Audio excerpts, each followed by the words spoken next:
하루가 바쁘게 흘러갑니다. 여러분은 오늘 어떤 시간을 보내셨나요?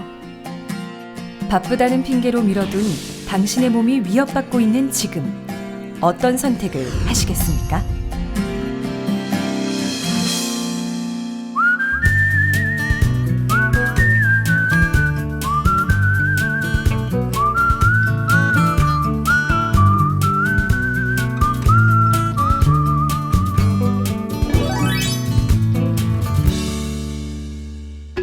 서늘한 바람이 부는 가을.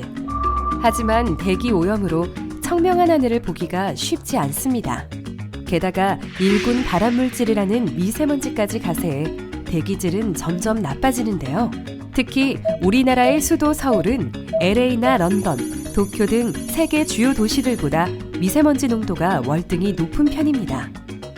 열악한 대기 환경으로 인해 흔해진 질병이 있는데요. 바로 알레르기성 비염입니다. 특히 성장기 아이들이 심각한 피해를 입고 있는데요. 알레르기 비염이 최근에 이제 급격하게 증가하고 있는 추세입니다. 알레르기 비염이 가장 흔히 발생하는 연령이 대부분 이제 초등학교 학생들 나이인데요. 연구에 의하면 우리나라 초등학교 학생들 4명 내지 5명 중 1명꼴, 그러니까 거의 한 20% 내지 25% 정도에서 알레르기 비염을 갖고 있다고 알려져 있습니다. 건강보험관리공단에 따르면 알레르기 비염 환자는 매년 꾸준히 증가하고 있는 추세입니다. 대체 왜 이런 현상이 나타나는 걸까요? 기본적으로는 요즘 토양 오염이라든가 미세먼지 같은 공기의 오염, 이런 환경 문제부터 시작을 해서 가장 큰 변화를 이루게 되는 원인은 서구식 생활 문화, 그리고 예전에 비해서 움직이는 시간이 너무 줄었어요. 서서 움직이는 시간에 비례해서 우리 몸의 순환이 일어나는 능력이 좋아지게 되는데, 앉아서 생활을 하면 순환하는 능력이 계속 줄어듭니다. 그래서 같은 문제가 있더라도 내 몸에서 자연적으로 치유되는 힘이 줄어들어요. 그것도 큰 원인이 되고, 환경적 요인을 들 수가 있는데요. 최근에 산업화, 도시화가 심해지면서 대기오염이 많이 심해졌죠. 또 아파트와 같이 이렇게 환기가 잘 안 되는 주거 환경에 사시는 분들이 많아지면서 알레르기 비염이 점차 증가하고 있는 추세에 있습니다. 주변에서 흔히 접하다 보니 가벼운 질환으로 생각하기 쉬운 비염. 하지만 정말 그럴까요?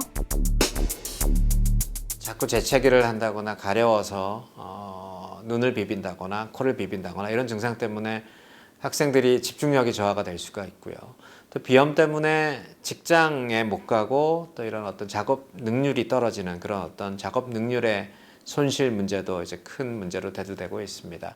보통 이제 코가 막히니까 일단 입으로 숨을 쉬려고 하게 이제 환자가 변하는데, 입을 벌리고 있으니까 외부와 바로 이제 소통이 되잖아요. 그래서 외부 감염에 쉽게 노출되는 경향이 있어요. 계속 이제 이 비강 주변의 면역력이 떨어지면 그게 오래되면은 비강의 구조적인 변형까지도 갈 수가 있거든요. 이제 그런 문제점의 하나가 수면 무호흡증 같은 질환으로 이제 발전되는 거죠. 인체 자체가 모든 변수들이 서로 다대다대응으로 서로 연관을 미치고 있거든요. 그래서 비염 하나만 가지고도 아주 중증 질환으로도 합병증으로 나타날 수가 있습니다. 이렇게 비염으로 인한 괴로움을 겪다 치유학교를 찾아온 한 가족이 있는데요. 올해 10살인 민재네 가족입니다. 민재는 벌써 몇 년째 알아온 알레르기성 비염으로 인해 괴로움을 호소하고 있는데요. 잘 때 막 막히고 입으로 숨을 쉬니까 잘 숨이 안 쉬어서 불편해요.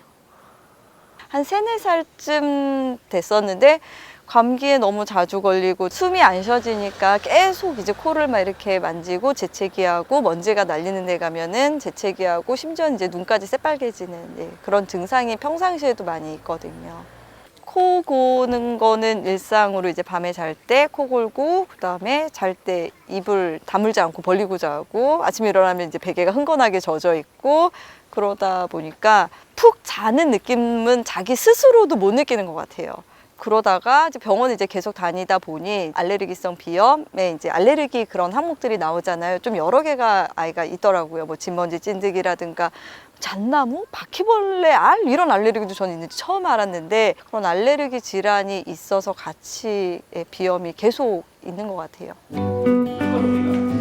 알레르기성 비염으로 힘들어하는 민재를 위해 치유학교를 찾은 가족들. 어떤 것을 먹고 어떻게 생활하는 것이 민재에게 도움이 되는지를 가족도 함께 배우게 됩니다. 그래야 일상생활로 돌아갔을 때 도움을 줄 수 있겠죠? 민재의 치유를 위해서 엄마도 옆에서 열심히 배워보는데요. 이렇게 가족이 힘이 되어준다면 생활 습관 개선도 어렵지만은 않겠죠? 비염 같은 이제 만성 질환은 그 근본 원인이 내 생활 습관이 안 좋은 쪽으로 좀 치우쳐 있어서 내 몸의 생리력이 점점 줄어들면서 비강 주변에 이제 문제가 나타나기 시작할 뿐이거든요. 근본 원인에 해당하는 생활 습관을 그대로 두고 당장 이제 증상을 호전시켜주는 그런 약들에만 의존을 하게 되면 당장의 증상이 좋아지더라도 비염을 조장하는 그 생리력이 저감되는 그 요인은 내 생활에 그대로 남아있기 때문에 시간에 비례해서 몸은 조금씩 나빠지고 그게 또 한계치에 달아들면 또 증상이 심해지고 이걸 반복할 수밖에 없어요. 생활 습관이 좋게 되면 또 시간에 비례해서 내 몸의 생리력이 늘어나거든요. 그래서 생리력이 늘어나다가 또 임계치를 넘으면 그 증상들은 그냥 언제 그랬냐는 듯이 사라져버려요. 독한 약을 쓰지 않더라도. 그래서 정확한 방법을 알고 자기가 정확하게 몇 가지 포인트를 잡아서 노력을 계속 해주면 만성 질환은 누구나 효과를 볼 수가 있습니다. 비염에서 탈출하기 위해 생활 습관 개선을 시작한 민재.